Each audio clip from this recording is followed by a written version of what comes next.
now in chapter 22. You and I are biochemical robots controlled by the powerful radiations being broadcast from the 8th tower. Our brains are programmed like computers, and many of us are suddenly and completely reprogrammed at some point in our adult life. At birth, our entry lives are planned for us, and as we weave and totter through our allotted 70, we find ourselves manipulated by luck, in quotes, by strange coincidences, and by sudden changes in ourselves and our environment. Visualize a mad scientist who needs someone to clean out his secret laboratory in his castle on a forbidden mountaintop. He constructs a mechanical robot for the job and programs it so it can move freely within the lab. But if it should open the door and try to move out of the laboratory, it is programmed to self-destruct. The robots calls it slavery. We call it free will. We are free to pursue our life in our own way so long as we conform to the hidden master plan. If we try to circumvent that plan by zigging and instead of zagging, we self-destruct. What a brilliant set of paragraphs there. In fact, it's so good, I think I'm going to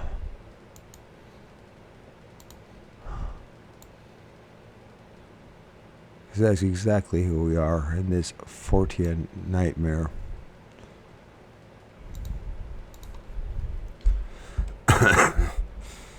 Now, nobody wants to hear that. Who wants to hear that? But unfortunately, that is exactly what we're dealing with.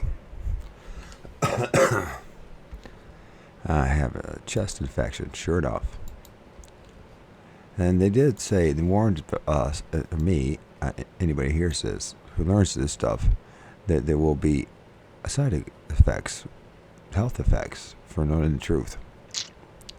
Just forewarned. Human history is filled with examples of people who self-destruct when they dare to step beyond the outer limits. When they consciously tried to alter history in ways that did not conform to our hypothetical cosmic plan. Religious and political leaders have frequently been cut down by wide-eyed assassins obeying voices in their heads or following the dictates of the loathsome entities who materialize before them during cult rituals or rites. Cultist rites. Then historians invent a rational lie that replace the irrational facts. Charles Gautier is remembered as, quote, a disappointed office seeker, end quote, who shot President James Garfield. Serbian nationalists knock off Francis Ferdinand and started World War I.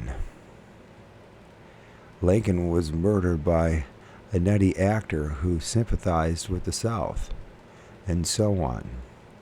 But if you dig into the original records, you will find some surprising details. John Wilkes Booth, for example, was one of 10 conspirators, all whom were religious fanatics, as was Gautier. Francis Ferdinand was something had something in common with Mahatma Gandhi. Both men were assassinated by fanatical cultists. Major changes in the flow of history have often been implemented by so-called fanatics obeying impulses or mental commands, giving devil theorists plenty of ammunition. Self-destruction does not mean suicide or even assassination. However, a minister may resign from his church and be run over by a truck the next day. A scientist may blunder onto a new idea years ahead of its time and be fatally bitten by a poisonous spider in his basement a few days later. Coincidences run amok. Human agency often intervenes, as in the case of poor Dr. Reich, who was 20 years ahead of his time, but as John F. Kennedy was making serious plans to pull the U.S. out of Vietnam when he was cut down in Dallas by an unknown assassin. His untimely death was followed by the pointless death of 55,000 other Americans in a war that contributed directly to the rapid deterioration of a worldwide monetary system, among other things. Some things devil theorists are quick to point out just cannot or can't be changed, even when psychics have a clear view of some impending disaster. They are helpless to prevent it. Then there's an asterisk. There was no real evidence linking Lee Harvey Oswald to the assassination of Kennedy. Oswald was in fact connected with both the FBI and the CIA and was a sleeper, an inactive agent being groomed for an attempt on the life of Cuba's Fidel Castro. Oswald's background as a defector to the Soviet Union and his marriage to the daughter of a leader in the Soviet secret apparatus, the Soviet security apparatus, would have cast suspicion on the Soviets and led Cuba to severe relations with that country. The unknown conspirators of the Kennedy assassination were obviously aware of this plan, and by setting Oswald up as, quote, scapegoat, end quote, they provided a perfect cover for their gunmen. The U.S. investigator, I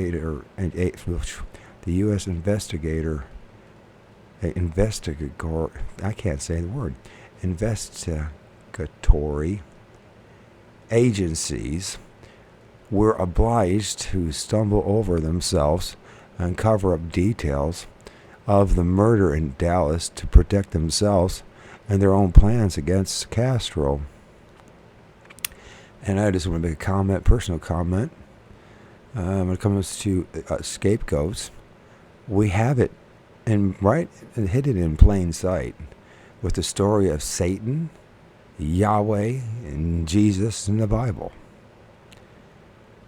Understand, that's exactly what we're looking at. Blaming, and if you see it throughout the world, right? Blaming a single entity for the good or the bad. When clearly, once you start really looking into this stuff, there are multiple entities involved.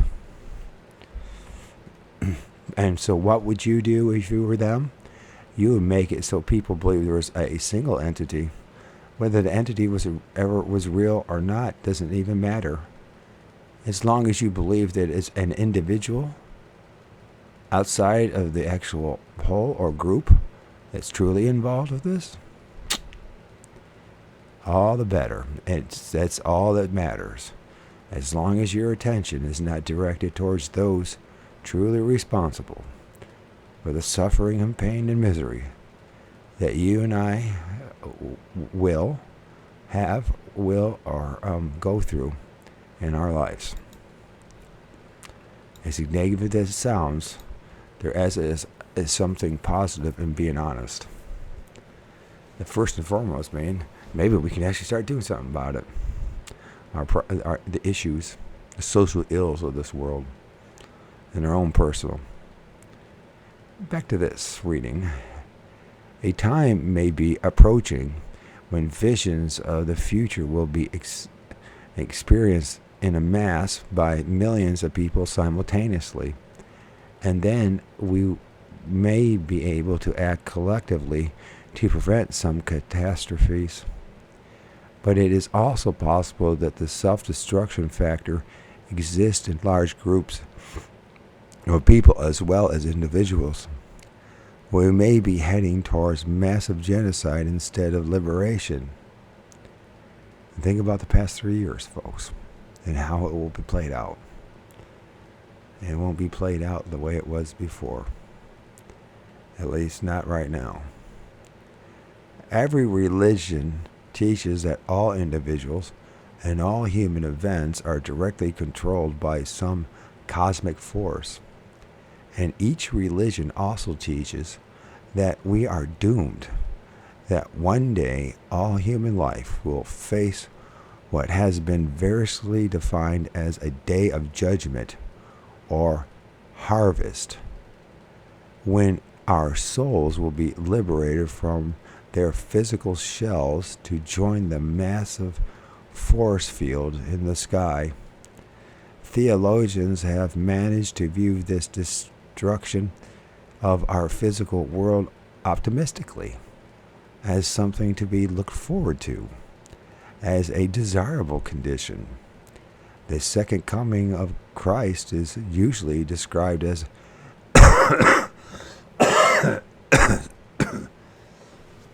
sorry about this. I'm getting a chest infection. Now, well, it's been years since I had one, but then again, I'm reading stuff that are probably pissing off something.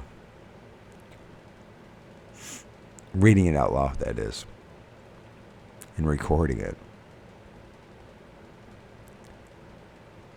Theologians have managed to view this destruction of our physical world optimistically as something to be looked forward to, as a desirable condition.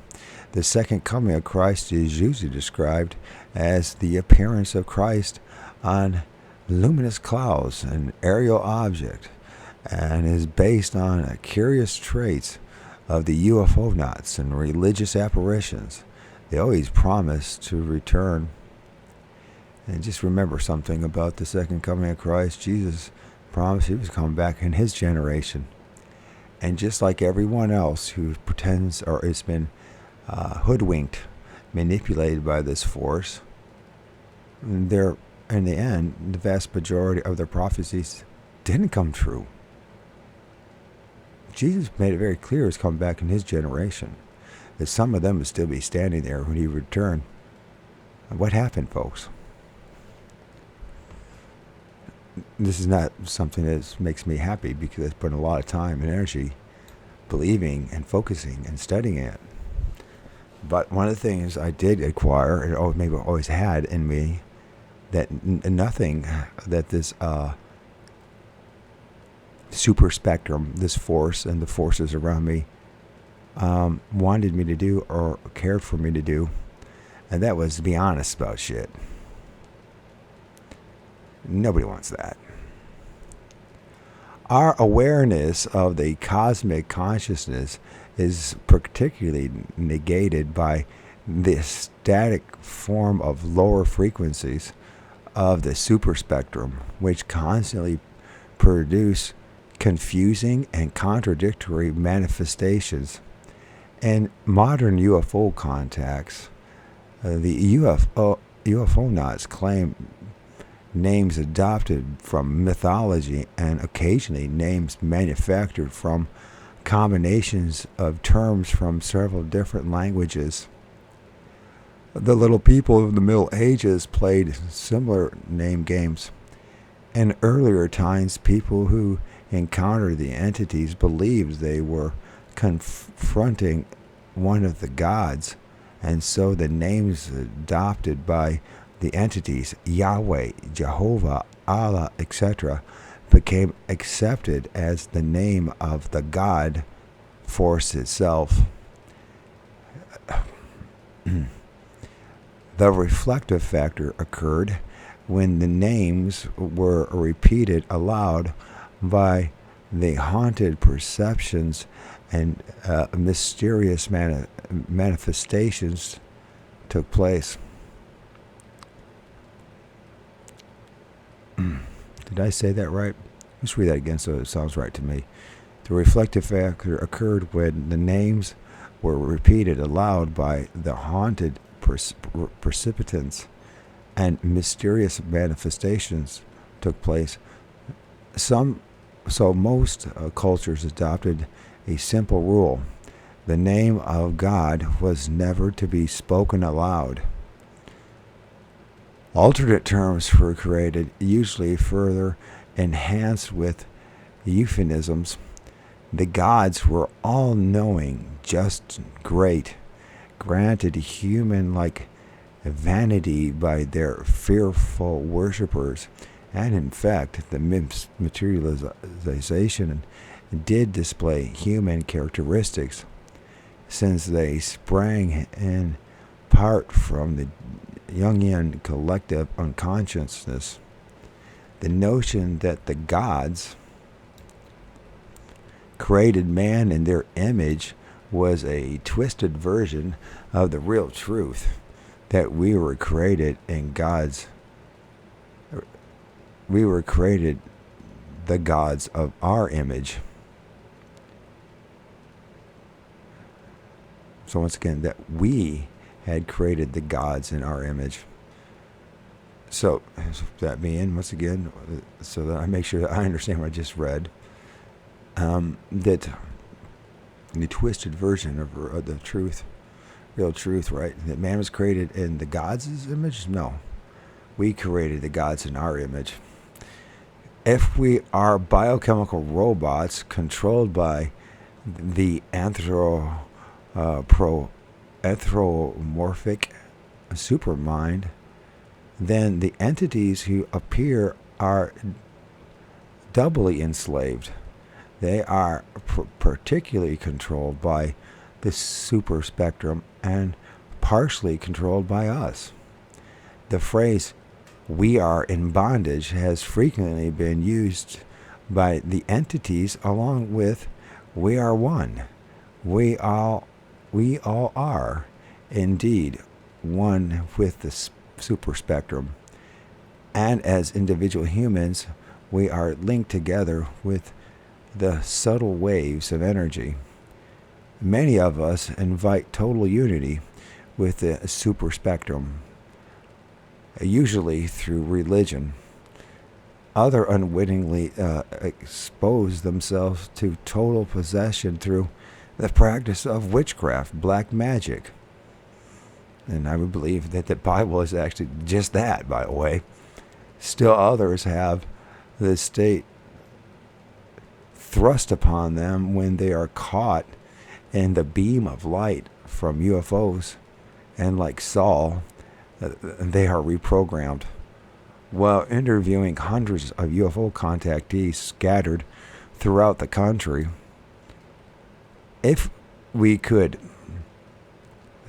I was impressed by the curious similarities in their physical appearances.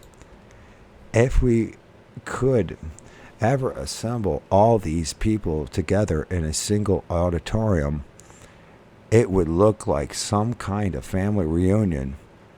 The majority of these participants, both male and female, are slender, medium height, and have lean faces with high cheekbones.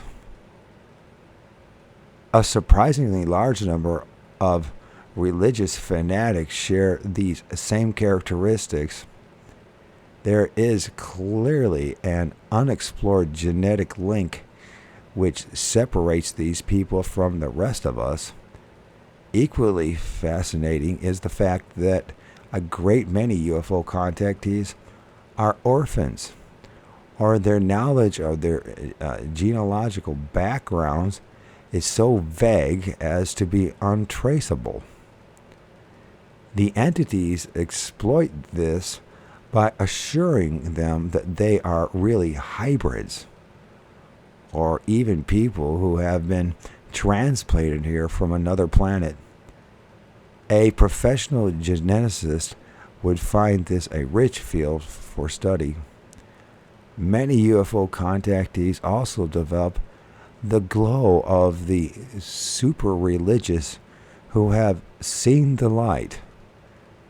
That inner radiance and outward plasticity that are common traits among clergymen, nuns, and mystics.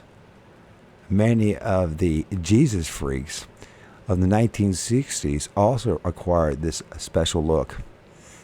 When you carefully examine these people, you find that they have surrendered their consciousness voluntarily to an outside force and have, in a real sense, become total robots serving that force. Countless religious sects make this kind of surrender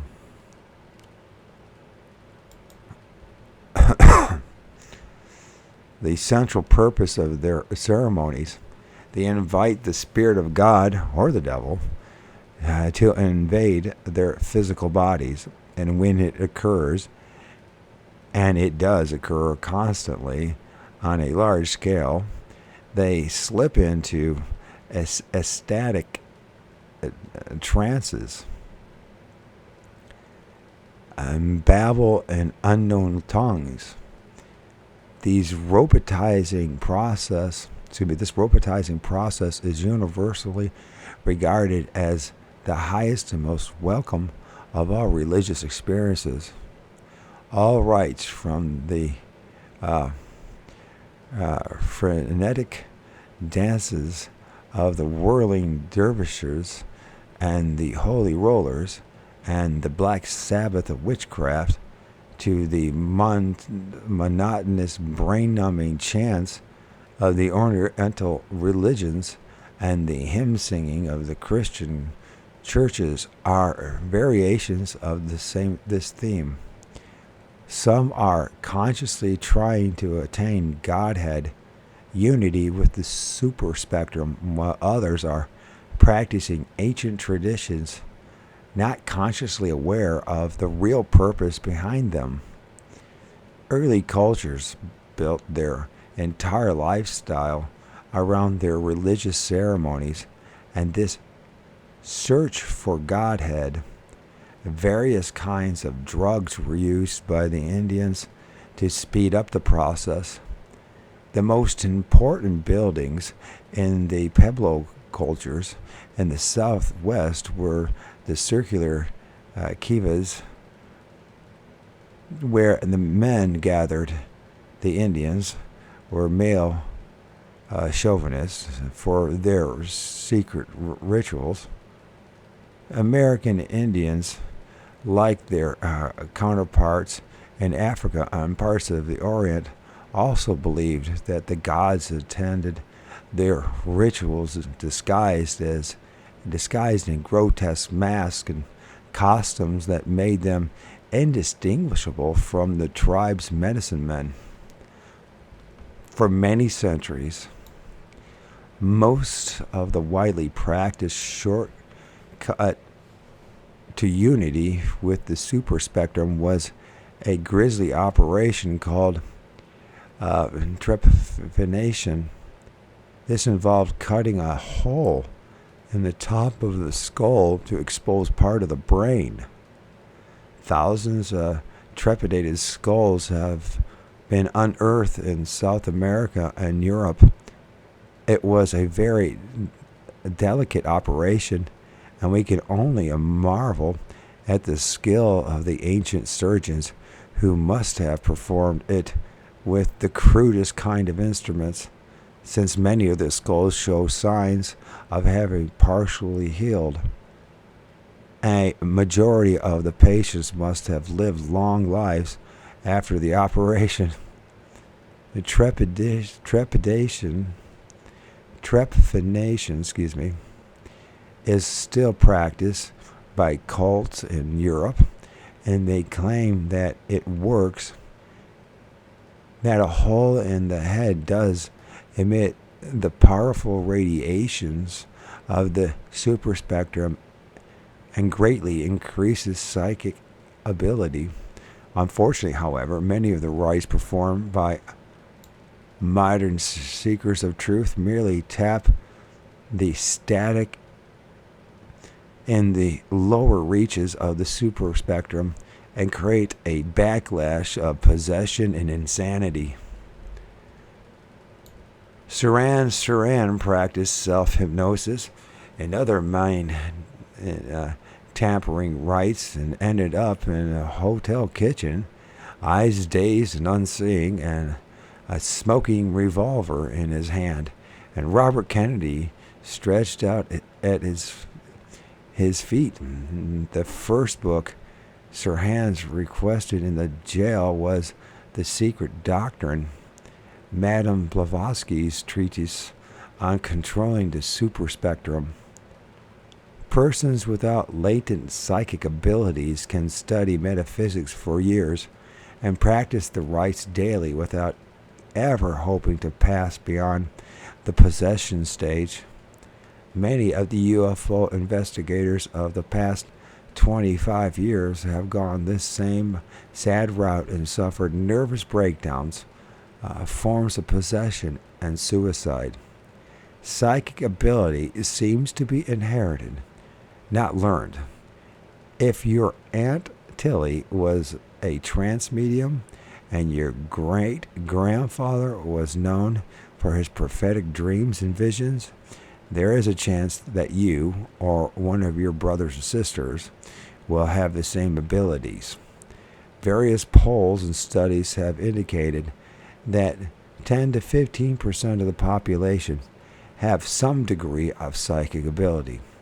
Another 15% probably have latent abilities that may manifest themselves only a few times during their lives. The rest of the population is cut off from any direct communication with this super spectrum. So they try to establish an open line through religion or through some other frame of reference. This overpowering urge or need to get in touch with the supernatural forces is an odd psychological phenomenon in itself, and the urge has dominated the affairs of men throughout history. We are not only biochemical robots responding to signals from the eighth tower, but we are strangely eager to be even more subservient to a force that has always done as much harm as good. Some of us submit to such rites as baptism over and over again, and attend religious rallies in the hope of having a real religious experience. We are not satisfied until our eyes are turned blank, our heads are low, our tongues babble, what we wish for and look forward to, the day when Christ will return on a cloud and yank our souls from our tortured bodies like some cosmic dentist. Flying saucers have given the pragmatists among us a substitute for the old-time religion. The new cultists speak of the evacuation when the great fleets of interplanetary spaceships will sweep down to gather up the chosen ones from the mountaintops and hustle them off to another planet just before Earth explodes. We are reverting back to the age of the gods once again. We may not be drilling holes in our heads, but several colleges and even some High schools are now offering courses in witchcraft, demonology, and flying saucers. While UFOs do terrify many witnesses, there are others who find confrontation with a glowing aerial mass to be an ecstatic, almost sexual experience. One woman recently told me about something that had happened to her when she was a child.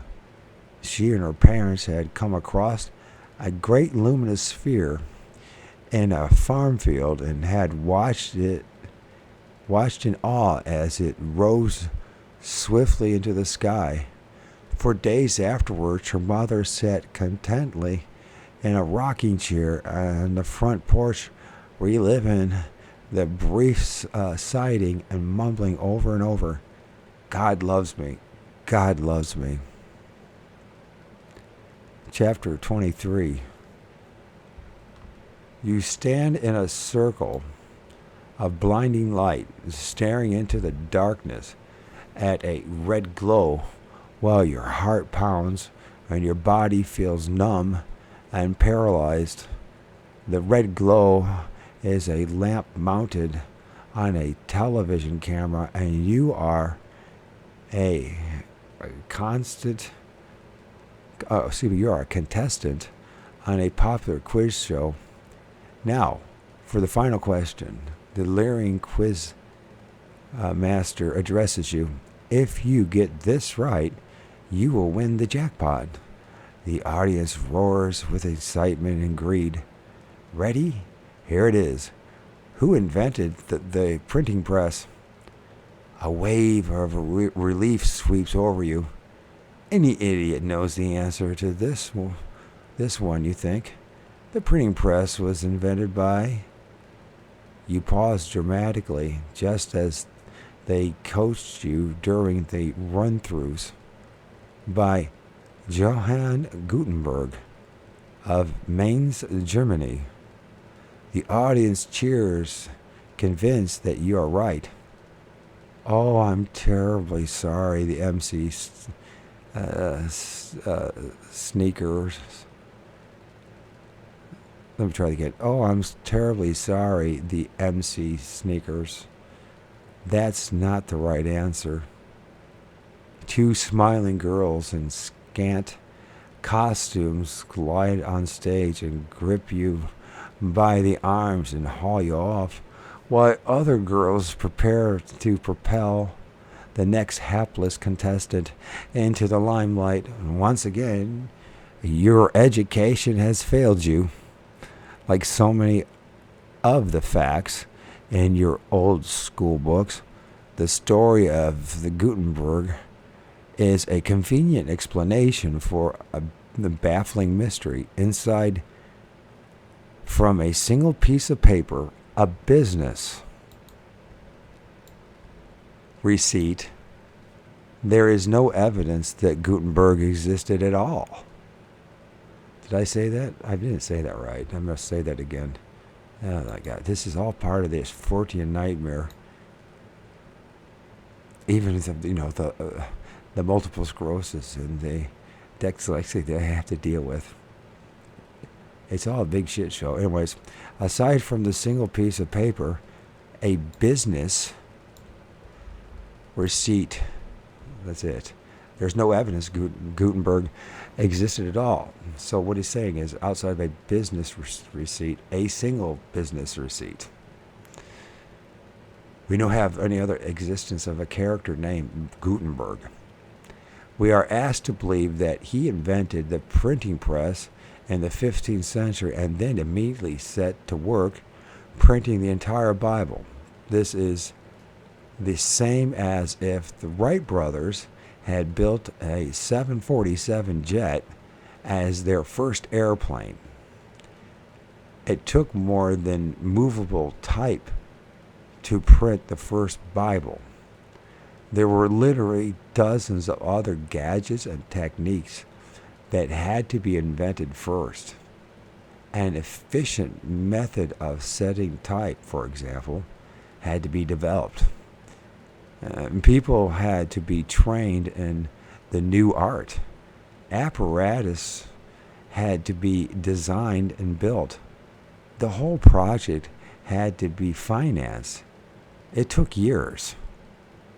All we really know is that the printing press appeared rather suddenly in Europe in the mid 1400s, and it changed the world. It brought the dreary Dark Age to a close. Some historians have speculated that printing was imported from the Orient and suppressed for years by the God King system. Thank you, Christianity. Actually, the 1400s was a very interesting century. The horrible plague had swept the world of the century before, killing 3/4 of Europe's population. The weird dancing disease followed, with thousands of people dancing in the streets of the Mediterranean cities until they fell dead from exhaustion. Earthquakes and unusual atmospheric phenomena took place. In France, a young girl heard of voices in her head and led the French armies against the English. Millions were tortured to death by the religious Inquisition, which were supposed to suppress the widespread practice of witchcraft and magic, but actually became a political movement. And then once you realize who were the ones actually practicing the witchcraft, the people that they claimed to be witches, or the people doing the torturing and following that book of black magic called the Bible. The influence of the Eighth Tower on the human condition was obviously throughout the Dark Age. And although men became pious to the point of insanity, things only got worse. They would not get better until the introduction of the printing press freed men's minds. The earth organism cleansed itself in the 1300s, reducing the human population dramatically, preparing for the Renaissance and men such as Leonardo da Vinci from 1452 to 1519, and Christopher Columbus from 1451 to 1506. 400 years of exploration and change would follow, leading to the pivotal year of 1848, the Industrial Age. Once the severe restrictions of the religious fanaticism of the Dark Ages was loosened, progress was made at an ever-quickening pace, until in the 1900s we were advancing on all fronts in a single decade faster than we had moved in all of known history. We split the atom, designed thinking machines, set up whole systems of transportation and living, and reached the moon, and then somehow managed to exhaust our energy. Now in 1970s, like I said, this is an old book. We show signs of lapsing back into a new dark age. The Earth organism is trembling from our onslaught and is attempting to readjust its many ecosystems to protect itself. We are beginning to turn away from technology. The omnipotent CIA is feeding money into cyclical research projects. Our space program is being phased out. Our scientists and engineers are turning away from the sky to explore so-called inner space. Some think we are facing the final stage of evolution. Man is about to cross the space-time barrier to unite with the energy field called God. Evolution may be just another devil theory, however. We can really believe that our ancestors, can we really believe that our ancestors were slimy lizards crawling out of the primordial ooze? Many of the plants and animals on this planet seem to be the product of design rather than evolutionary chance. In recent years, digs in the Middle East and Africa have uncovered evidence that Neanderthal man, Cro-Magnon man, and modern man were contemporaries, and not just steps on some evolutionary scale. The clock has been pushed back 5 million years, but manufacturing objects such as bits of gold chain and fine craft vases have been found in coal mines and quarries and dated as far back as 10 million years. Was there a technological civilization 10 million years ago? Have we all been this way before? Are we plodding along an old familiar? Are we plodding along an old and familiar road, caught in some bizarre time vortex?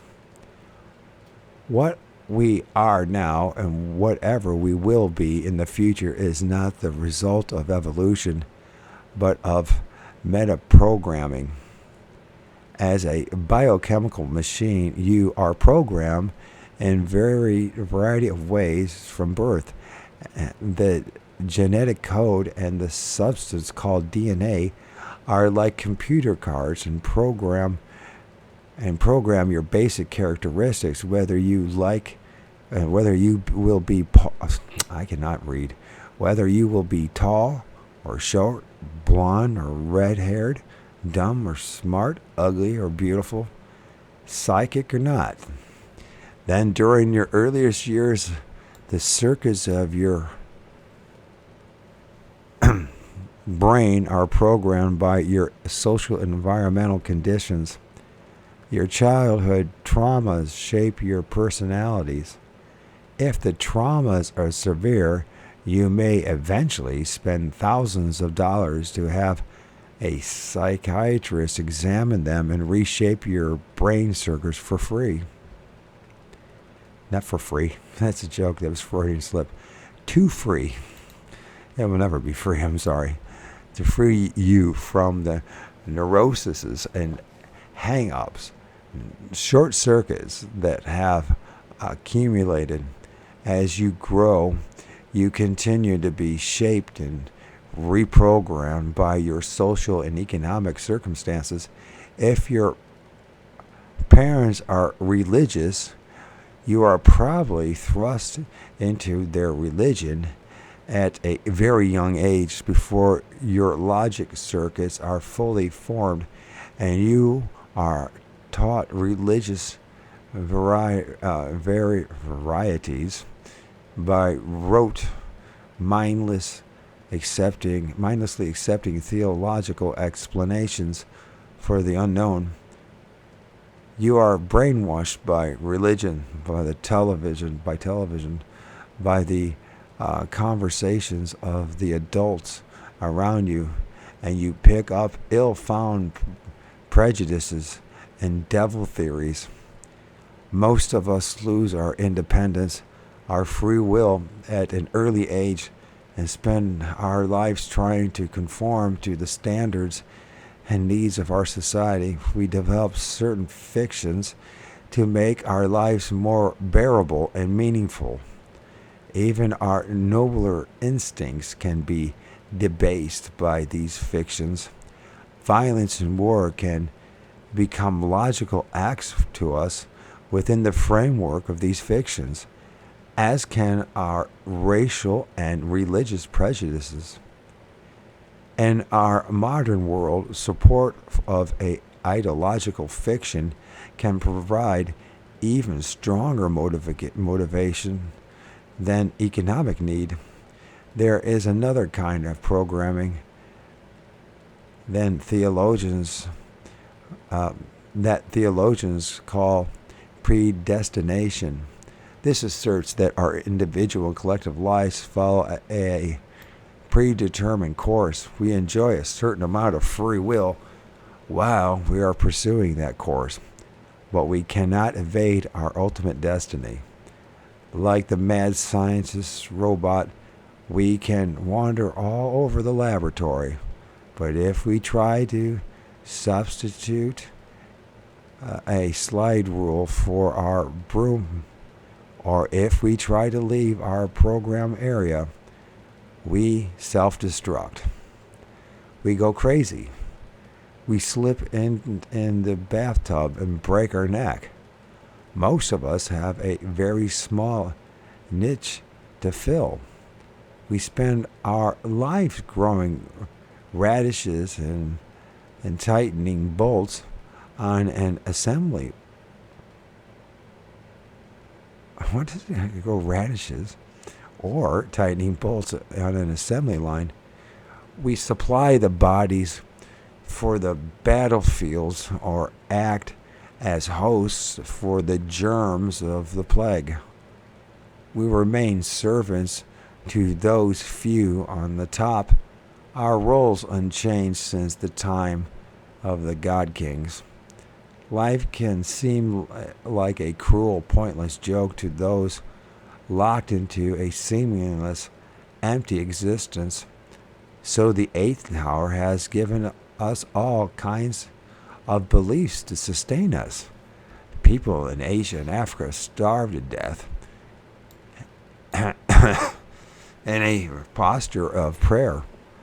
Lonely, frustrated people shuffle from one cult to another in the search for a belief that will miraculously give them an identity. Thousands trapped in technological skepticism of the age are turning to the belief in space people from another world, cosmic brothers who will save us from ourselves, just as the people from another time looked at Osiris, Zoroaster, and Christ. We sense that we somehow are part of something larger, but it is something unseen, and we try to fit ourselves into a broader cosmic view like ants trying to relate to an elephant. Of course, the actual events often displease us, so we rewrite our history. As we go along, history is not only being rewritten in the Soviet Union and in China today. German history books. Let's try this. German history books give a line or two to Adolf Hitler. We credit pitiful misfits as the sole assassins of presidents. The history of the Vietnam War in the 1960s has now been rewritten so often that no one is sure of its causes. We lie to ourselves and to each other until truth itself seems vulgar and false. Then we dare suppose that we are the end product of the evolution and that we will become like gods. We assume that if intelligent life did exist,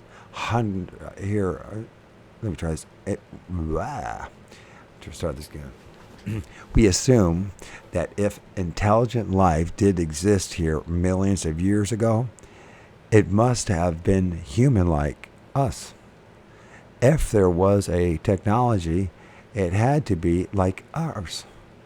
But it is quite possible that a non-human culture of giants once populated Earth and, unlike our industrial civilization, worked to understand and employ the forces of the super spectrum directly. Since matter is energy, and since the super spectrum is is able to manipulate energy into matter, those super earthlings may have eventually mastered the super psychics of what we call magic. They did not work with metal tools and machines. Instead, they called upon the super spectrum and converted energy to matter. They even designed biochemical machines for their own amusement, just as warlocks summon up bats and dragons. As their race grew older, fat, and lazy, they felt a need for slaves to do their laundry and tend their crops. So their mad scientists whipped up biological robots, tiny versions of themselves. Catastrophe finally overtook their world, destroyed most of their cities and works, and wiped out most of the giants. But their little biochemical slaves were able to flee to the two caves, revert to an animal-like state, and wait out the ice age, fondly remembering another age when they served the giants, their gods. Not superior beings from another planet, but the elder race from our own world. This sounds very far-fetched until you realize that our scientists have been working for years to develop artificial life, biochemical machines like ourselves, bred in vats of chemicals instead of living wombs. We are, in fact, very close to perfecting cyborgs, part chemical and part machine, and androids, machine-like humans. We have been attacking the problem backwards, first perfecting a mechanical technology and then trying to construct living beings the same way we construct automobiles. The Titans, being masters of the super spectrum, would manipulate energy instead of physical matter. Since history, particularly ancient history, is more a matter of conjecture than of record, we can let our imaginations run wild. Any theory or presumption will be as legitimate as any other. So let's assume that the Titans created an energy transmitter to broadcast to their biochemical slaves on biological frequencies. Their civilization perished, but their well-protected transmitter somehow survived. It retained its control over the slaves and is still functioning today.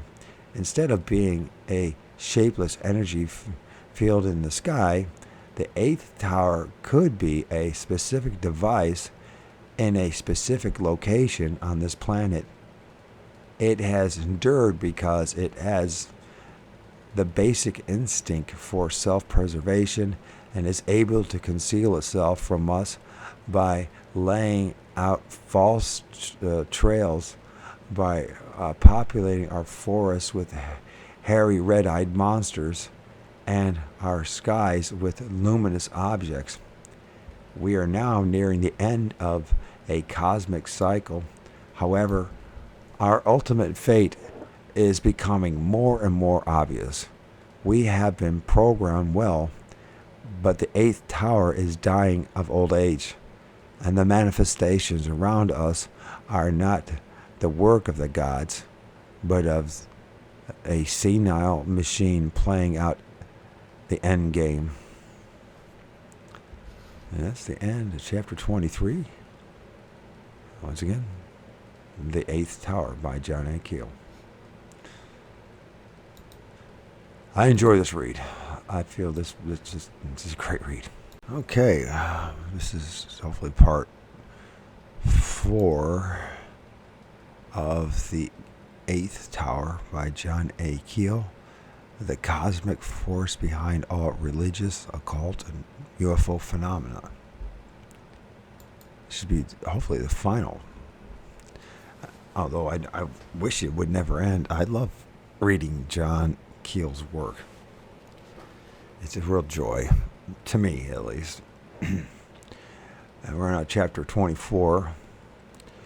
30 years ago, the first real computer called, I guess it's ENIAC,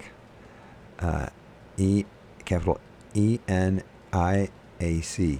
electronic numerical and integrator and computer. Okay. Filled the building of the University of Pennsylvania.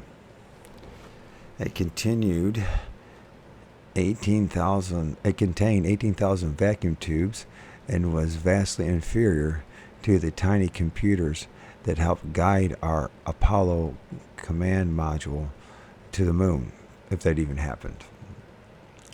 Definitely in 2023, the computers are much more powerful and much smaller, that's for sure. Computer technology is advancing faster than any other science in history. Transistors and miniaturization have enabled us to construct machines that can actually think on the level of the human brain. Considering the progress being made, it is entirely possible that we will have tiny computers superior to the human brain within the next 30 years. And it turned out that way, didn't it? The science fiction nightmare of a world run entirely by computers is fast becoming a reality. The inevitable disintegration of the world monetary system and the abandonment of the antiquated gold standard will lead to the introduction of a global computerized credit card system, which already happened. By the end of this century, such a system will be in use, which it has happened. The biblical prophecy, and he calls all, both small and great, rich and poor, free and bond, to receive a mark on their right hand and their forehead, that no man may buy or sell save he that had the mark, the name of the beast, the number of his name, 666, which, by the way, was Nero, and it has everything to do with what happened 2,000 years ago. But what's very interesting is that it's repeating itself over and over again as part of what? The super spectrum, the grand design, to totally enslave us and keep us in our boxes and to behave like good robots. Anyways, back to this. So he says that this would become a fact, or it was a fact, and it's going to become a fact again. On a global scale, though. A research firm in Great Britain has already developed a system using magnetized credit cards, and it has been quietly tested in small cities in New York State. Workers' pay goes directly to banks, and the workers' cards are magnetized in a code for the right amount. When they make a purchase at a store, the card is inserted in a machine that deducts the correct amount by altering the magnetic code. And it's now our daily life, is it not so, folks? One day in the not too distant future, you'll be issued such a card, which it has, and a paper currency will become a thing of the past, which is what they're trying to do. And once that happens, it's total enslavement. Not much you can do about it. Your card will be good anywhere in the world because the system will be universal. By the year 2000, there will be 7 billion people on this planet, and now it's 9 billion? But since machines will be doing most of the work, as many as half of these people will become permanently unemployed, or as like most of us have become underemployed and fragmented with several meaningless, mundane jobs. So there will be constant social strife, which they managed to control that quite well, haven't they? Even with all the different wars that they stage and create for resources to, and even what we witnessed the past 3 years with the global scam, then the tyranny. Somehow we aren't really rising up against this shit. Anyways, social strife, a staggering crime rate, and a problem we can now even anticipate. Many of these superfluous people will be unable to qualify for any kind of credit card, and the problems of governing such huge numbers of starving, discontented people will be beyond the grasp of any man. The job of governing will be transferred to machines. The end product of human evolution and the industrial age will be a supercomputer. It will run the credit card systems just about everything else, and it will not only be able to think and create like the human brain, it will have capacities far beyond the limited blobs of matter we carry in our heads. Another computer will probably design it. It will be so complex that it will undoubtedly have psychic abilities. It will be in full contact with the super spectrum, and like a magician, it will be able to manipulate elements of the super spectrum and alter our reality to suit its whims. The powers of ESP will be well within its range. It can stage fireside chats with the whole human race and broadcasting to all of us on those biological frequencies, telling us to shape up or ship out. This superconductor will be the most valuable single machine on Earth, and we will undoubtedly take elaborate measures to protect it. We might bury it in a thick concrete tunnel or plant it in the heart of an impregnable pyramid. It will energize itself and have a lifespan of thousands, if not millions of years. This is not a fantasy. We are well on our way to constructing just a machine, unlike the ENIAC. I don't know how you pronounce it. The ENIAC. The ENIAC. It will be very compact, using sub-miniature circuits and tiny bits of crystal instead of bulky vacuum tubes. It won't even look like a computer. It will be no flashing lights. Let's try this again. There will be no flashing lights, no dials or spinning tapes.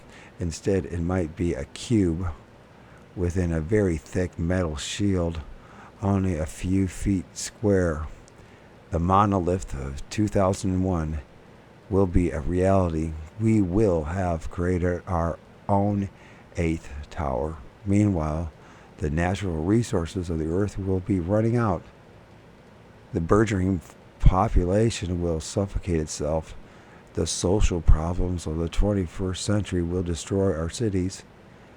The impossible task of feeding so many people will waste our lands. Our factories, depleted of raw materials, will grind to a halt. A new dark age will begin. The knowledge we have gained in the past few centuries will be lost. Succeeding generations will view the manifestations of the computer with awe and regard it as some kind of god or holy object. Very few people will survive this dark age. It will take millions of years for the earth to replenish its lost resources.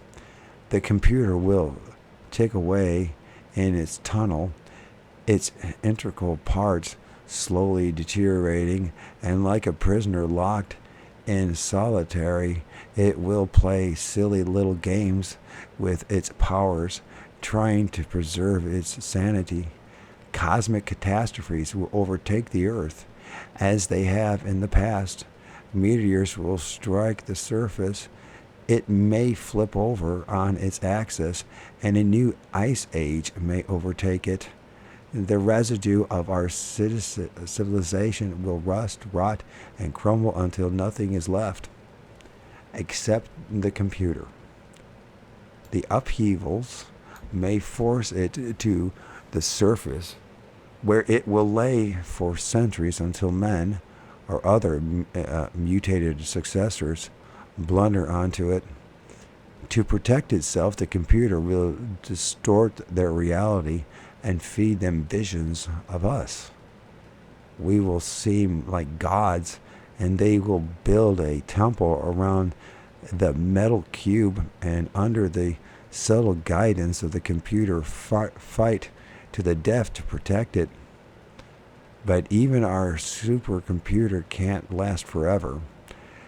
When it senses its own end is near, it will begin to manipulate the new earthlings, guiding them into a new industrial age, granting them hopes and ambitions to achieve its own goal, the construction of a new supercomputer to take over its tiresome chores.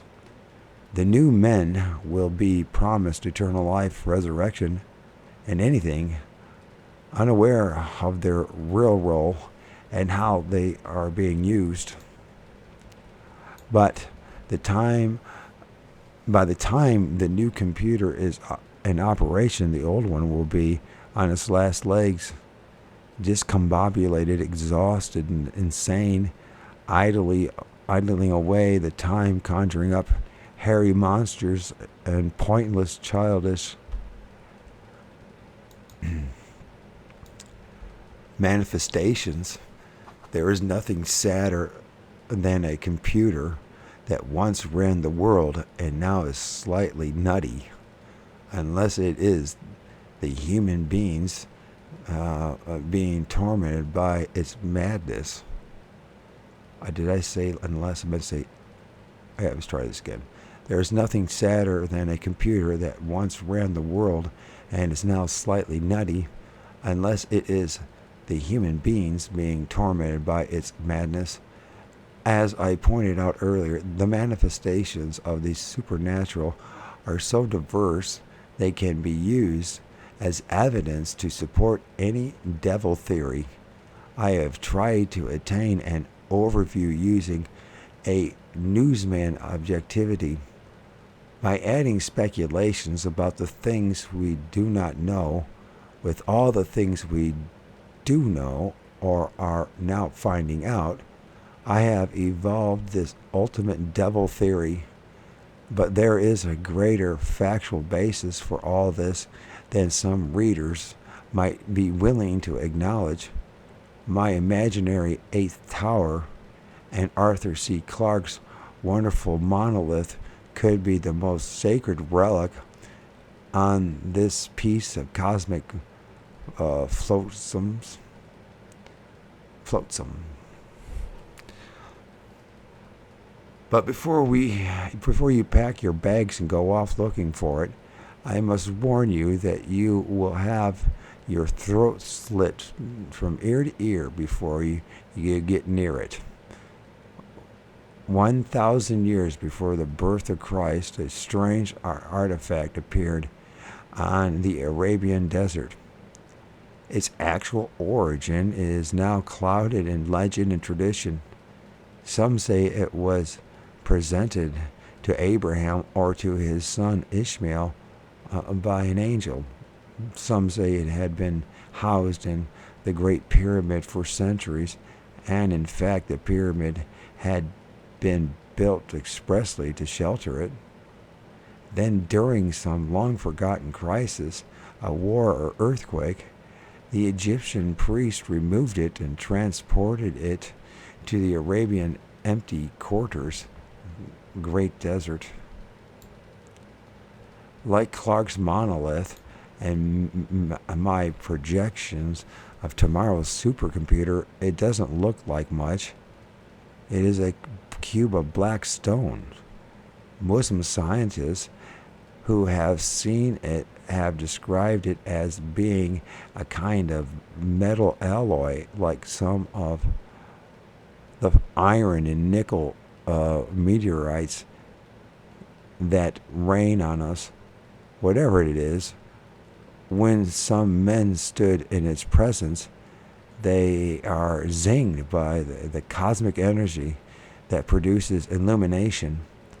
Their minds open up for a fleeting moment, and they view the whole cosmos as it is, not as we think it to be. And they are overwhelmed by a fanatical urge to protect and defend this black lump with their lives. The stone was moved to then remote village of the Makaraba. So the stone was moved to then remote village of Makaraba in pre-Christian times. Am I pronouncing that right? Makaraba. Okay. A sturdy granite structure was built around it to guard it. The outside of the structure was lovingly covered with black silk. Arabs traveled for thousands of miles just to stand in the courtyard in front of the building. Non-Arabs were forbidden to even enter Makaraba. Those few hardy adventurers who dared to try ended up as a meal for the desert vultures. Let's see if I'm saying that right. It doesn't feel right, and I know I've talked about it, everyone's read about it. We know about the big black stone thing, whatever it is.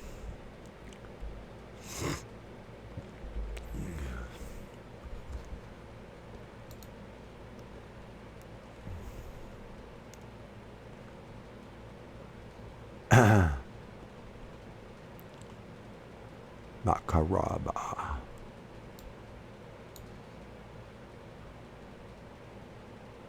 Makaraba. See, I don't even see a word for it. That's why it feels so. The Makaraba is a Greek name for ancient Mecca. Makaraba. So it's a Greek, that's what it is. So it's the same thing as Mecca. We know it as Mecca, but the Makaraba, that's okay. It's an ancient Greek name for Mecca. Okay. When Christ was tipping over the tables of the money lenders in Judea, the black stone, 1,000 miles to the south, had already been taken away in its silken tomb for at least 10 centuries. Bloody wars had been fought for its possession.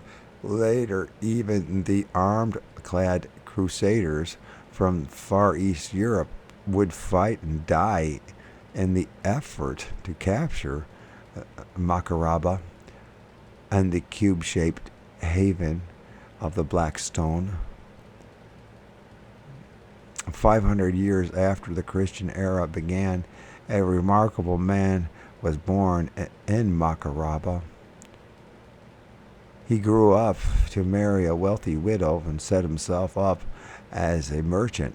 At the age of 40, of course, he experienced illumination and received visits from angels. He toured the Arab world, prophesying and building the great religion of Islam. Eventually, he returned to his birthplace with an army and conquered it. The Kaaba, or Black Stone, was his, and Makaraba, also known as Mecca, became the center of the Islamic faith. Every Muslim is committed to make at least one pilgrimage to Mecca during his lifetime to stand before the Kaaba and hopefully receive a dose of these cosmic energy. But Muhammad, the merchant turned prophet, did not start that practice. He merely incorporated an already ancient tradition into his new religion. Perhaps the Egyptians had made pilgrimages to the Great Pyramid, their Kaaba, in the same manner, for the same reasons. Thousands of years earlier, before that, the Black Stone may have resided in a temple in fabled Atlantis, or in a pyramid high in the Andes Mountains of South America. Uncountable millions of people have sacrificed their lives across great spans of time to defend that little black stone. Empires have risen and fallen because of it. The Egyptians may have spent years building the Great Pyramid to house it. The uppermost chamber in the pyramid contains nothing but a stone box, just the right size to hold that black stone. Our large segment of the human race has devoted countless generations to the chore of protecting this inanimate object, just as future generations might fight and die to protect the metallic cube we will construct in the next century.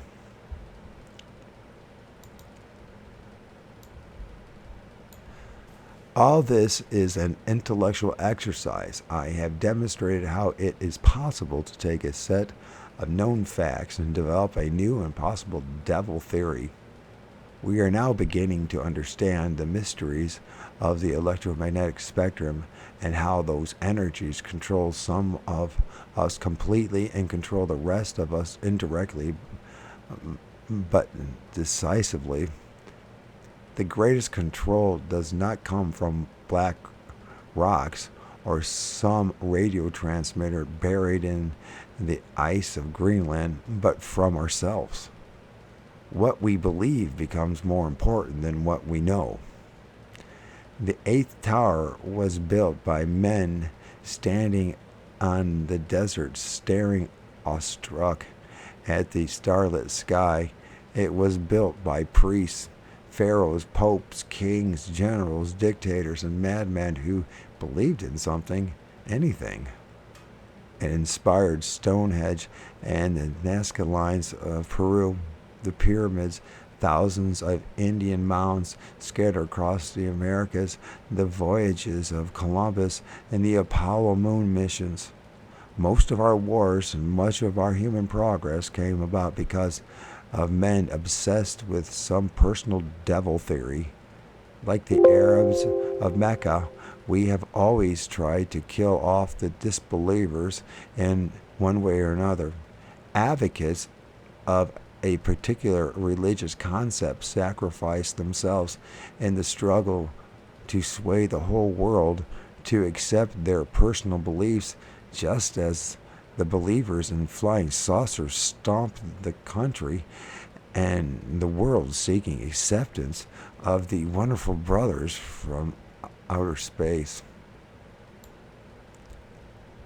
Out there in the night, thousands of sincere people are even now spending all their spare time laboriously writing down the long and involved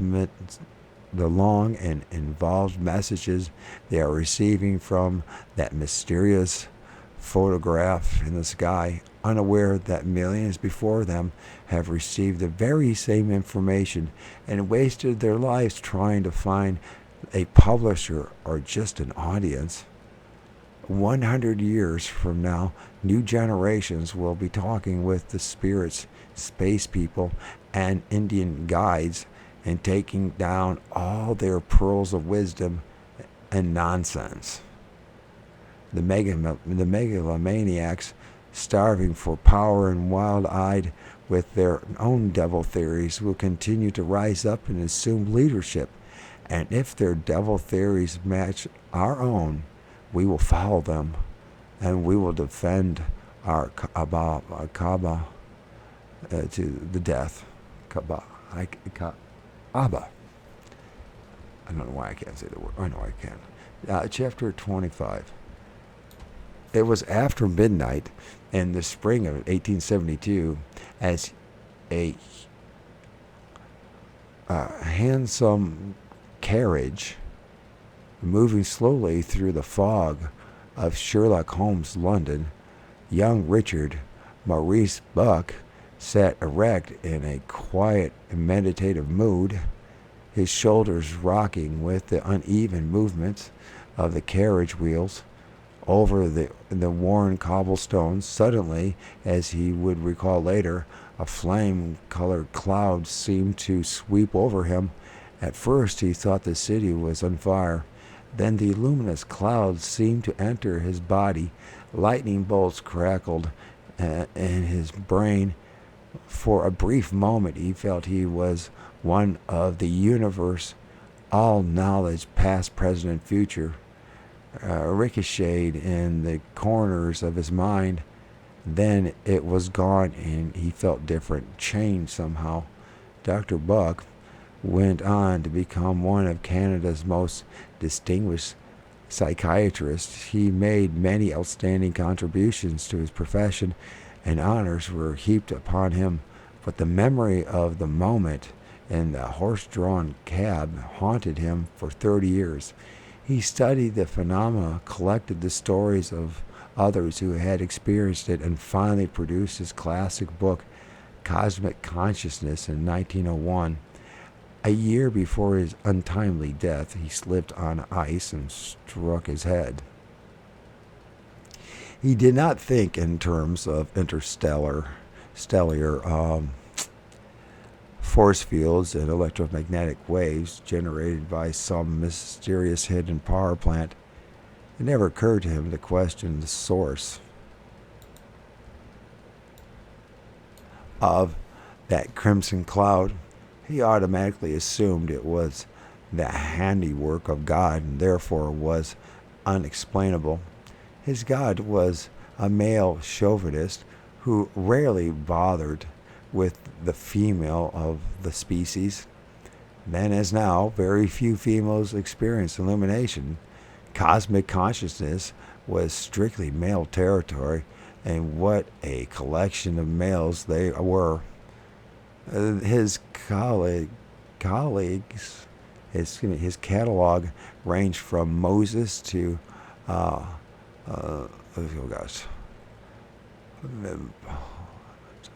okay. Swallow crow and learn how to pronounce it, Mike. Always guided issues with pronouncing words. It will never end. So I just... Plotinus. Well, Plotinus. Did you know who Plotinus was? I didn't. And I still don't. Who's Plotinus, by the way? Who the hell is Plotinus? What is Plotinus? So when it's called Plotinus. Plotinus. And Plotinus philosophy. It's not Plato. This can't be that.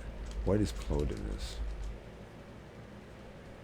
His meaning. Plotinus. Plotinus philosopher. Obviously, I never studied much of philosophy myself. Plotinus. Plotinus was a Greek philosopher, of course. A Platonist. Okay, so Plotinus was a Greek Platonist philosopher. Okay. Born and raised in Rome, Egypt, Plotinus was regarded by modern scholarship as the founder of Neoplatonism. I didn't know that. I know about Neoplatonism, but I didn't know that. So Plotinus. Okay, so his catalog ranged from Moses to Plotinus, a 2nd century philosopher, and it says that right now, if I needed to find it myself, to modern poets like Walt Whitman and Alfred Tennyson, and a few carefully chosen but anonymous Illuminati. In his analysis of the phenomena book, stumbled upon the thesis for this book and dismissed it.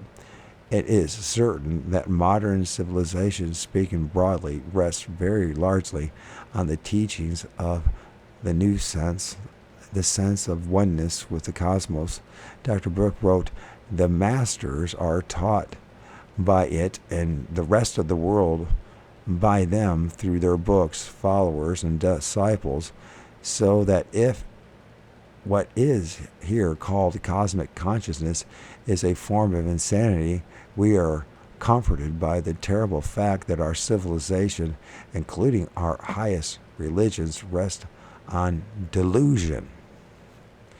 Our world of this moment does indeed rest upon delusion, or a series of delusions. And the physicality of our universe is directly dependent upon our ability to perceive it. All matter is composed of energy, and energy on many different levels and frequencies of vibration. Different life forms perceive these vibrations in different ways. There is no one set version of reality to be shared by all life forms. The ancient philosophers were right when they described reality as an illusion, even a dream. Our biggest delusion is that we are real and have some significance to the overall macrocosmic universe. Some of us have always been able to manipulate the energies of our reality through thought.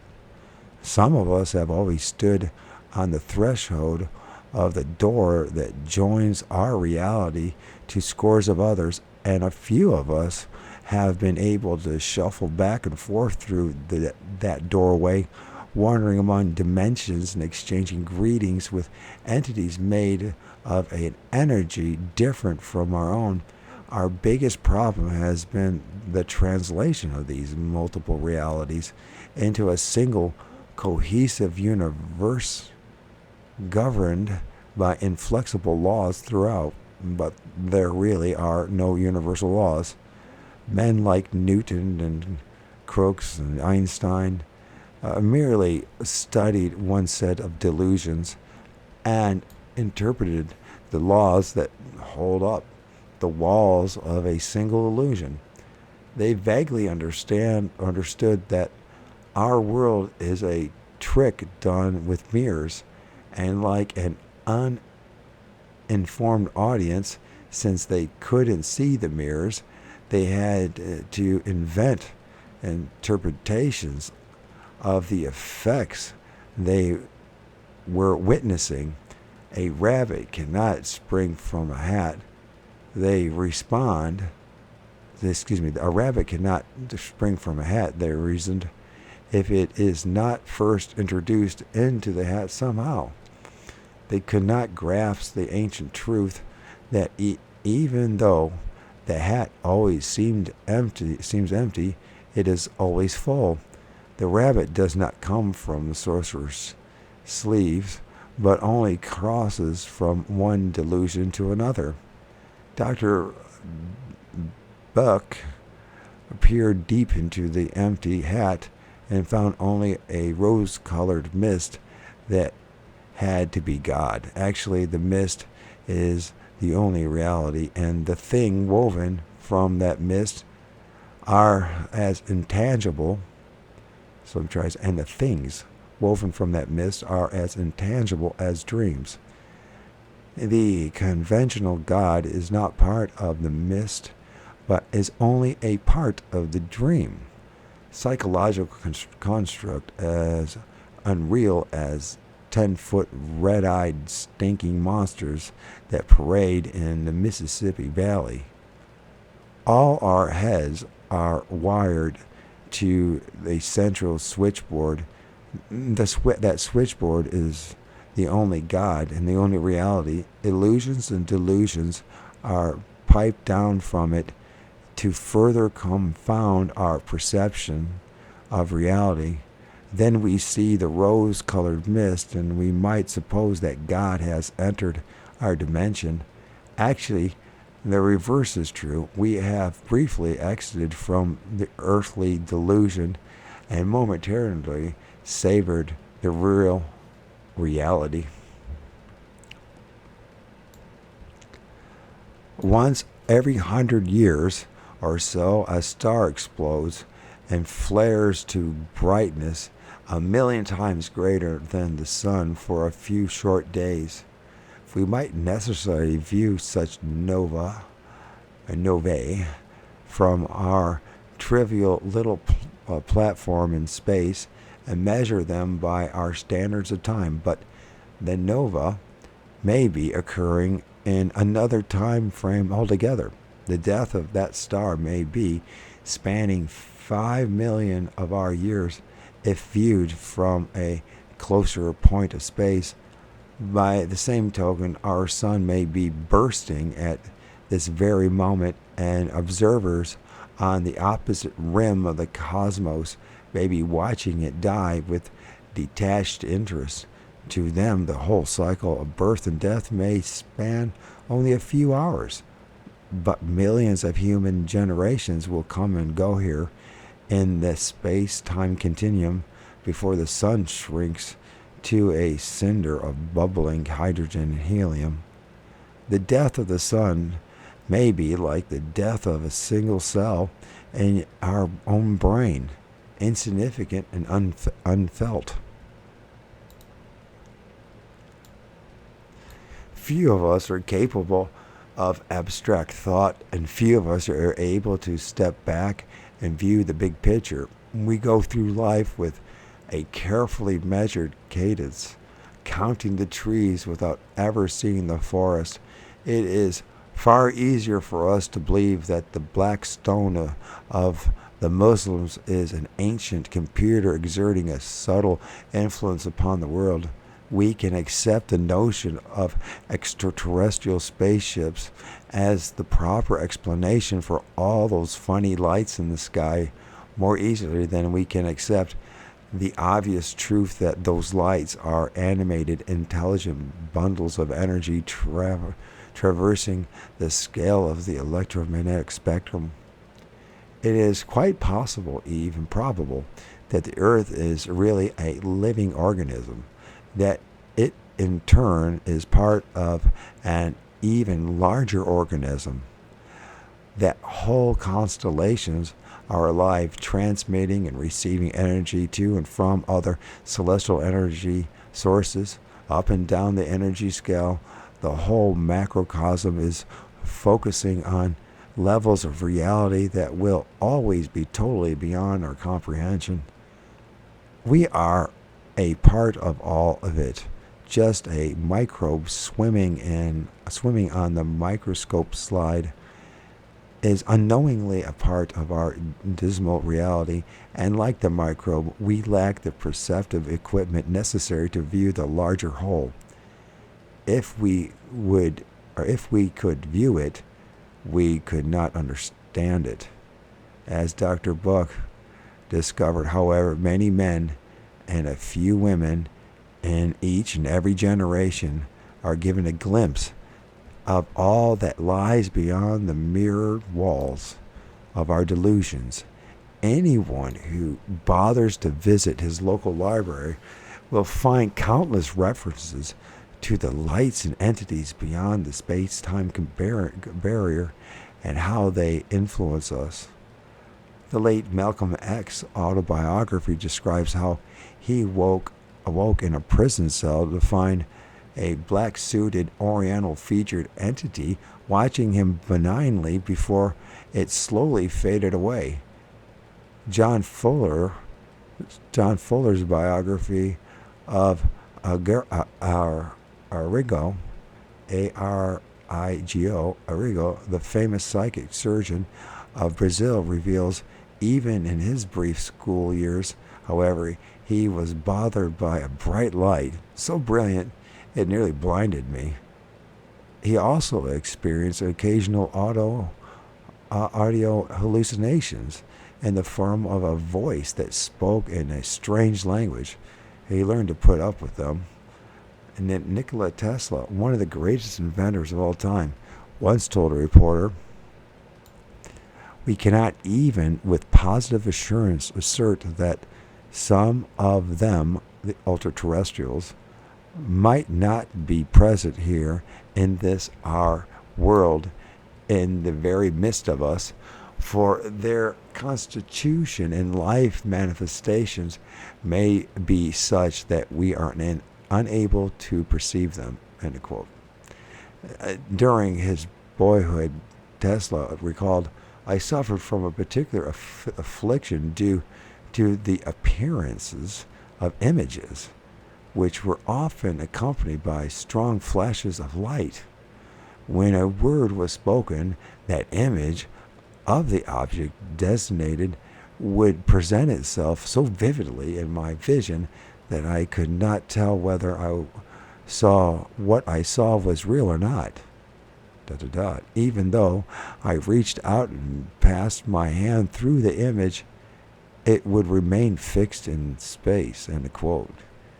The biographies of many great men contain surprising references to supernatural experiences and brushes with the cosmic consciousness. Caesar, Napoleon, Abraham Lincoln, Thomas Edison, and so many more all had brief contacts with the supermind of the universe. Mediocre men have been transformed into great men overnight. Oh God. The Henri de Balzac. So Henri de Balzac was a pathetic hack writer until he reached the age of 32 and suddenly began to create his classic novels. Military leaders too have heard the ages whispering in the cosmos, and being transmogrified not by events but by some force. Since energy is the key constituent of the universe, it should not be surprising that the supermind is a mass of energy rather than a thing. This supermind has the ability to see well past the limitations of our space-time continuum into a future so distant and so bizarre we might never understand it, to control the present events, sometimes with a heavy hand, so that the future will somehow be served like a great phonograph in the sky. It tirelessly repeats the same information to us, generation after generation, while it guides our philosophies and fosters our pitiful beliefs in ourselves and our worth. We will do almost anything to conceal from ourselves the sad fact that we are mere gnats buzzing around a cosmic dung heap. Often its machinations seem senseless, even insane, because we are obliged to measure it by its manifestations and judge it by human standards, which is like trying to compare King Kong with Donald Duck from Flipper the dolphin's point of view. The phenomenon of the cosmic consciousness has belonged almost exclusively to religionists and mystics. Few scientists have bothered to notice at all. It is more profitable and perhaps more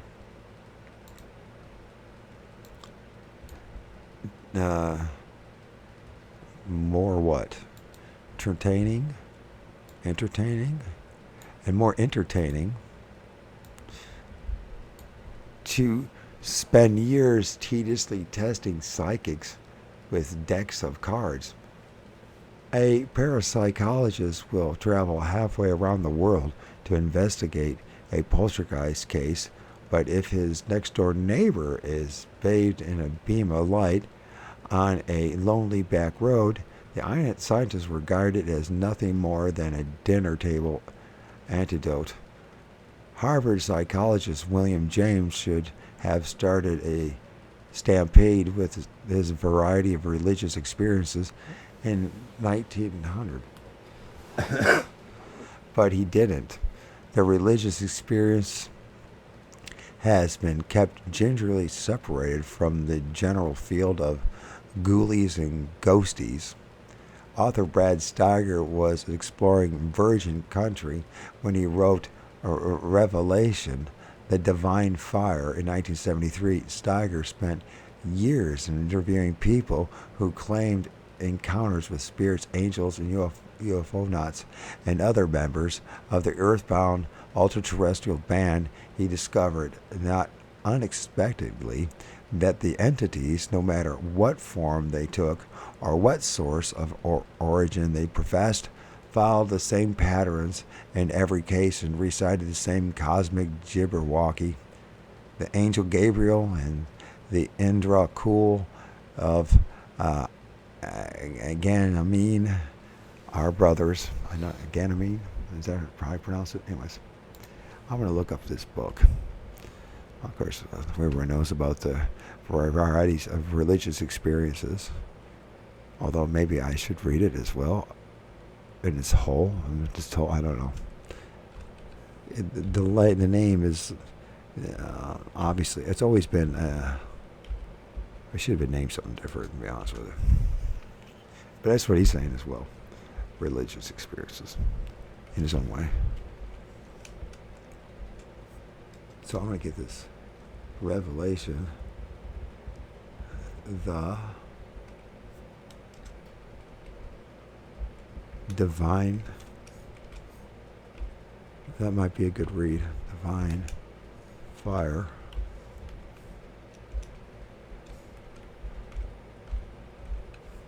archive.org.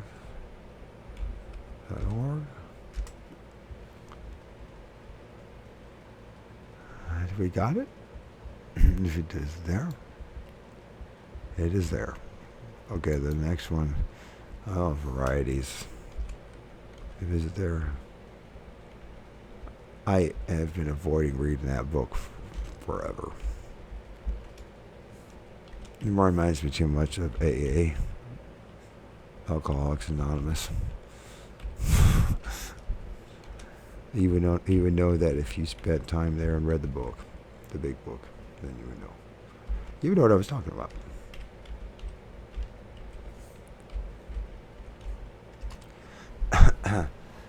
All the endless genealogies and pretenders representing powers and principalities share a common origin with the stately Indians who materialize at seances and little people who perch upon a blade of grass. Kathy, the entity who patiently allowed Sir William Crooks to poke her ethereal ribs and stare into her ectoplasmic ear in a seance room, was kissing kind to Orthon of Venus and Ashtar of Jupiter.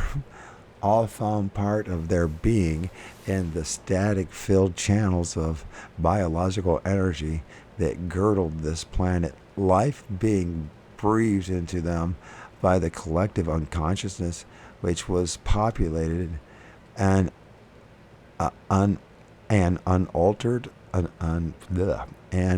alternate universe with the fearful demons of the human psyche.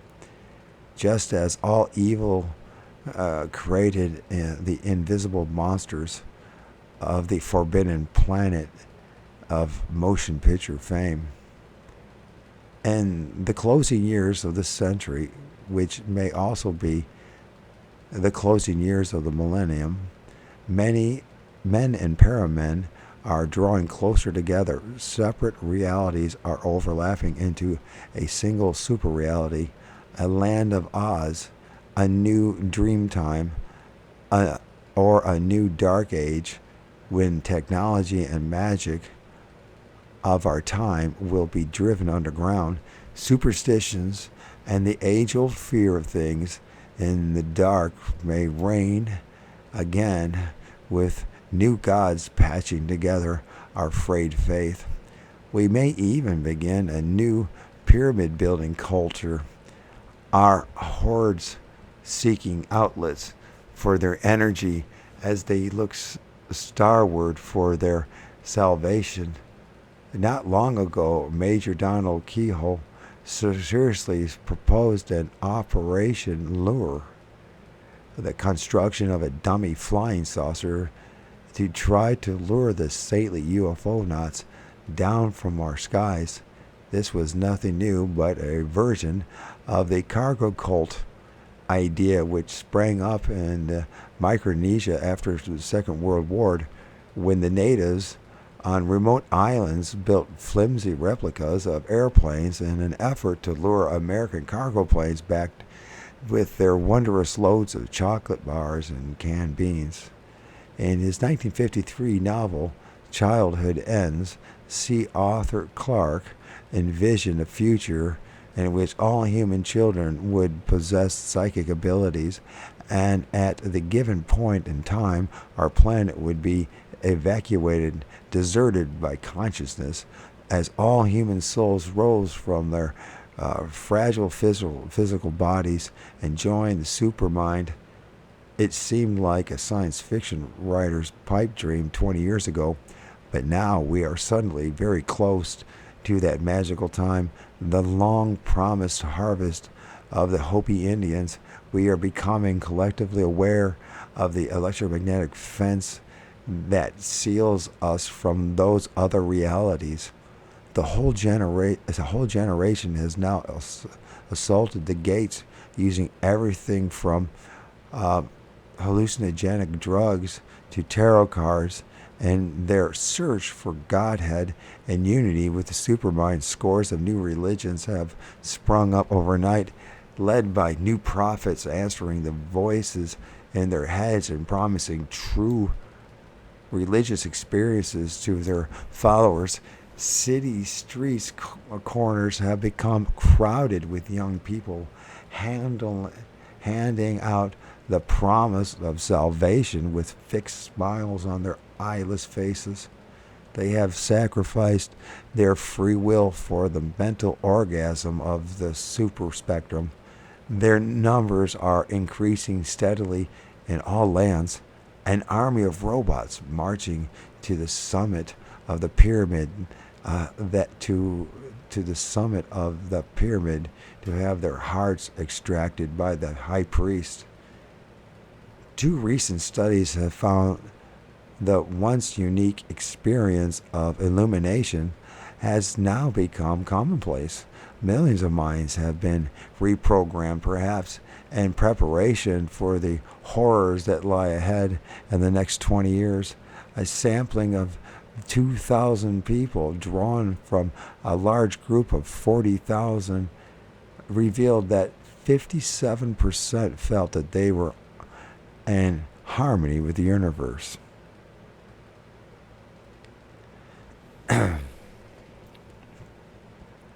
And 63%, before I go any further, I want to find this book. I think I already got it, to be honest with you, but I want to make sure I got it. Aliens from space.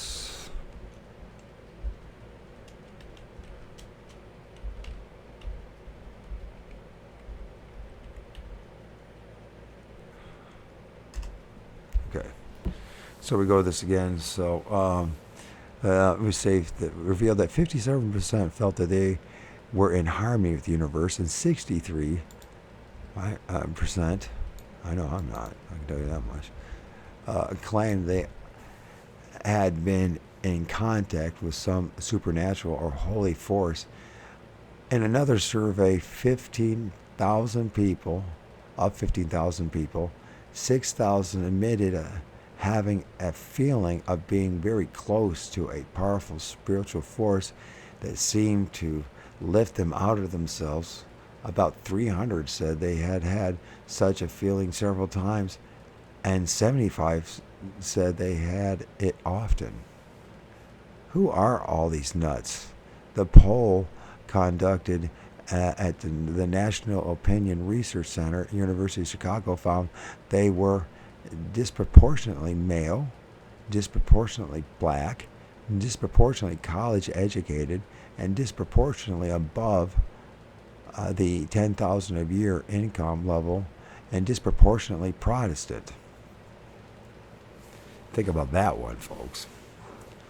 In my own investigations, I have found that Jewish participants are rare, although statistically they should number about 5% of the total sample. The majority of those who had seen the light were male Protestants and former Catholics, and had some Indian or Gypsy blood in their background. That's me. Obviously, the phenomenon is extremely selective. Paradoxically, those who most actively seek an experience with the phenomena either never succeed or they fall prey to the lesser manifestations of demonia, and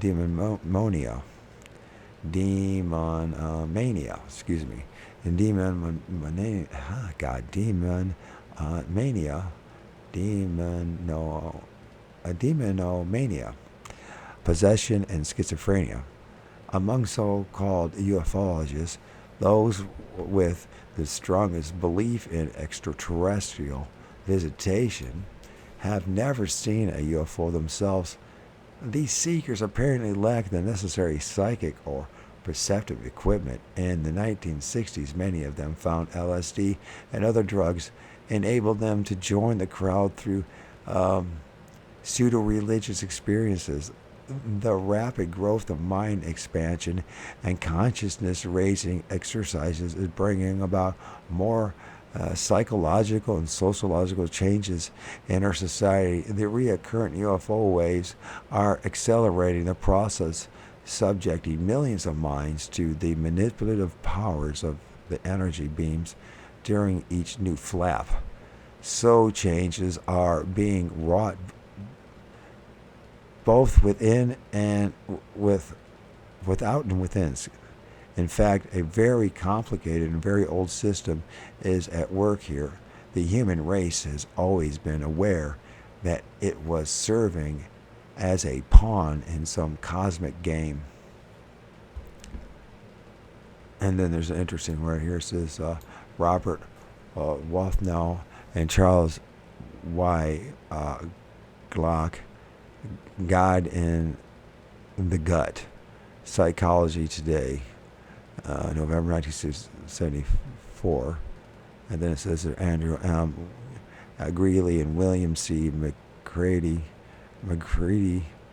Are We a Nation of Mystics? The New York Times Magazine, January 26, 1975. Men used to believe that earthly events, wars, and disasters were merely duplications of events taking place in an altered universe populated by gods. But now it seems more likely that we are actually component parts of some larger system, and that we are manipulated to serve the needs of that system. We may never be able to clearly understand those needs, let alone understand the system itself. Are we in any real danger? Is the phenomenon a threat to us as individuals? The answer to that is a simple yes. When you study history of this whole peculiar business, it becomes evident that the phenomenon is dispassionate, even ruthless. Humans have often willingly surrendered years of their lives to its service, perhaps expecting to be rewarded. Usually, however, they are snuffed out like irritating fleas the moment their usefulness has ended. Dr. Buck's stupid but fatal slip on the ice soon after completing cosmic consciousness is a minor example, as is Christ's tortured cry on the cross when he asked why he had been forsaken.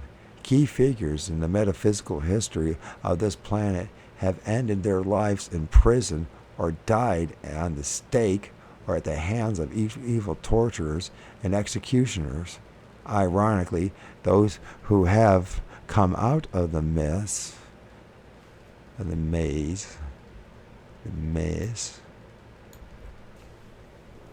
just this, ow, my shoulders.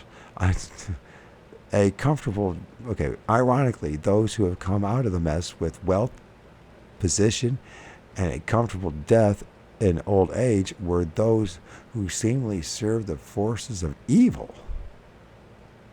The devil is apparently more generous than God. Charles Ford said it all when he observed, "We are property. We can't rebel. We can't change the system. We can only try to understand it and deal with it on our own level as best we can. The puppets cannot possibly rebel against the puppet master. Things are better now than they once were.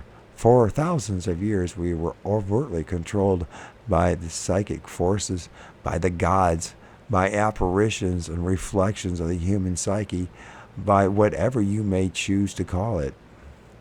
We used to haul gigantic blocks of stone hundreds of miles through deserts and swamps to erect pyramids and stone hedges to honor it.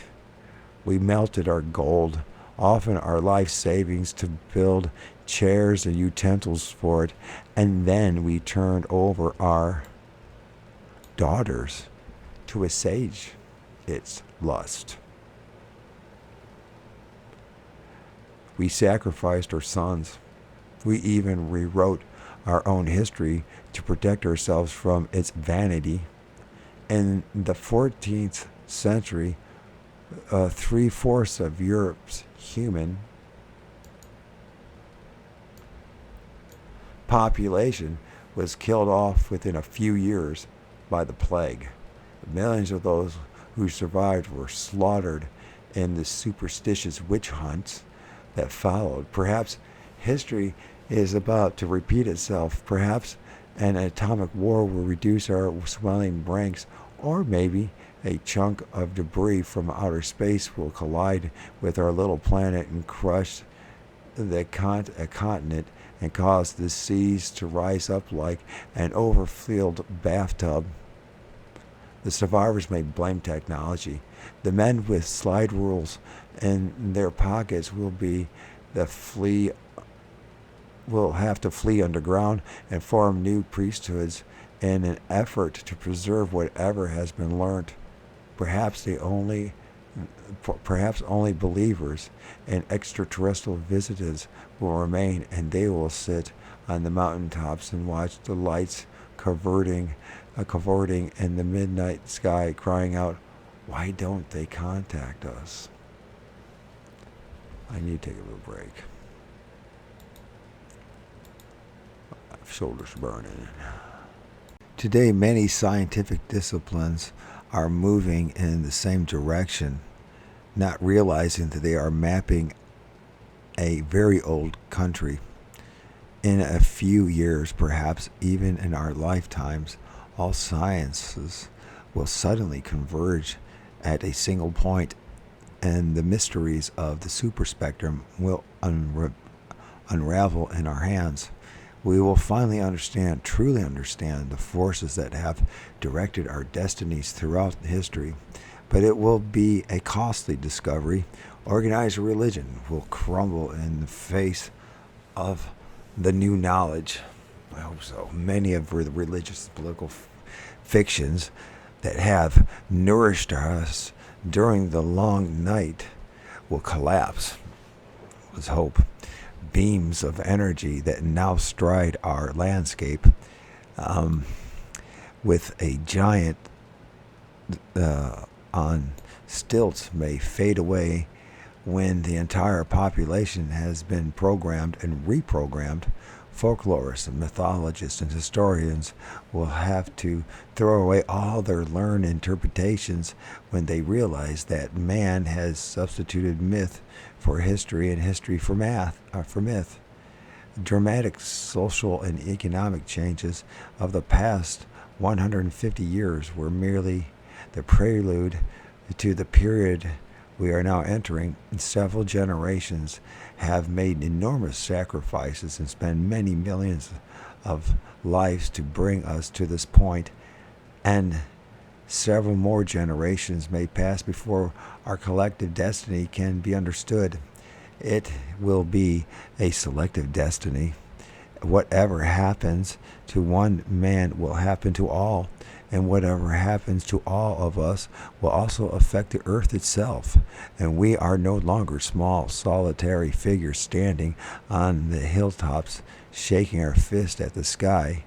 We have been so diverted by the major conflicts of our time that we have hardly noticed the lonely battles of men like Moses Shapira, William Reich, and Immanuel Velikovsky.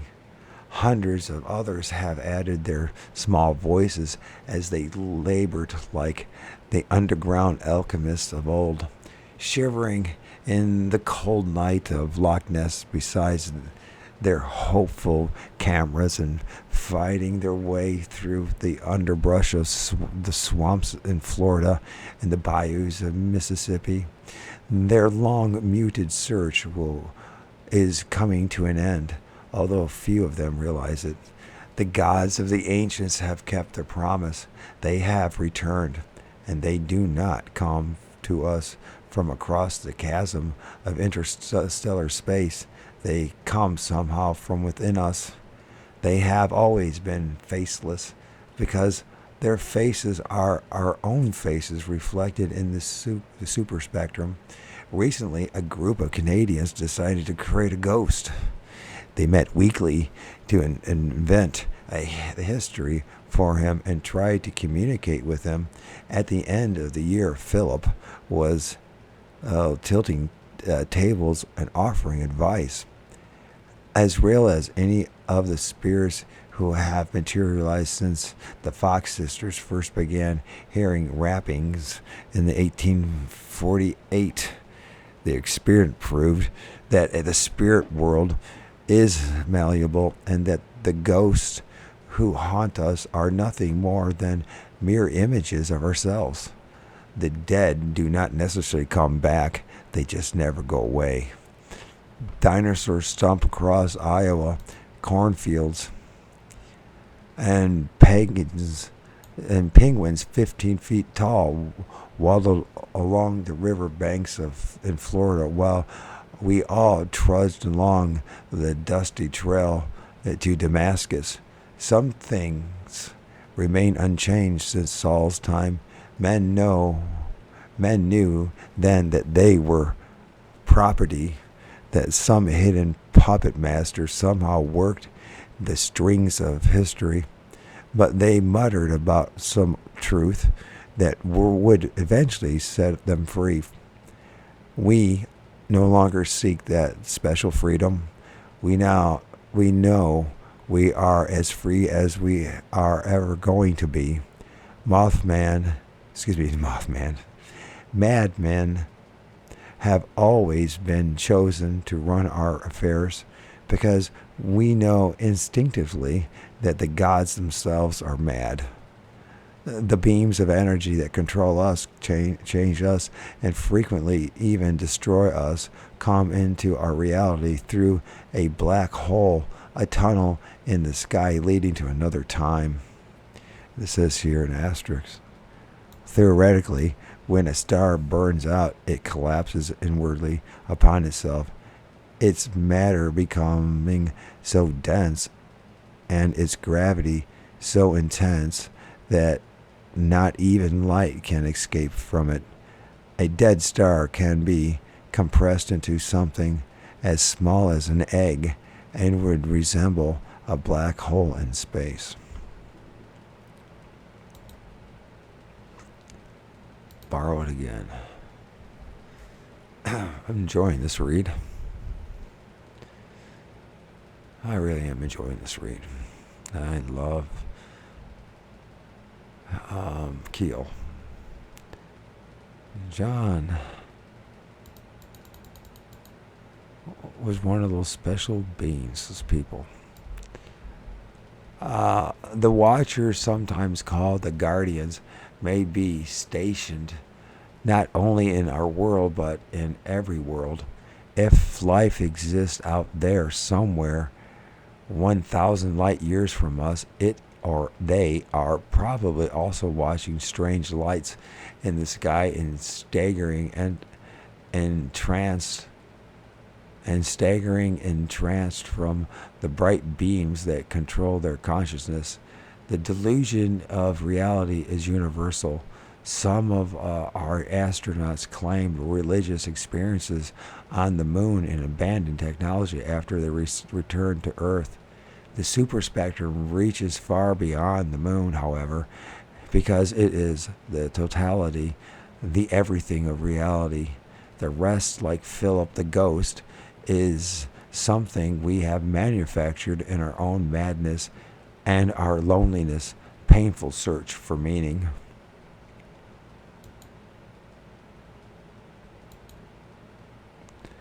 And that's the end of it. That's one hell of an ending. So that's the end of the book that I strongly recommend to everyone to have in their library and to read periodically in your life, especially if you're involved in the paranormal, cryptids, UFOs, all that kind of stuff. If you're a researcher, if you're an experiencer, I think this might help a little bit in understanding the bigger picture. All I can say is thank you, John A. Keel, for existing in our reality for a while. The eighth tower, the cosmic force behind all religious, occult, and UFO phenomena. And then we'll just be getting a new reading. I believe I feel the urge to read another one of Bob Monroe's books. Hopefully it will reveal some interesting truths about the astral projection and Loosh, the production of Loosh. If you're going to try, go all the way. Otherwise, don't even start. If you're going to try, go all the way. This could mean losing girlfriends, wives, relatives, jobs, and maybe your mind.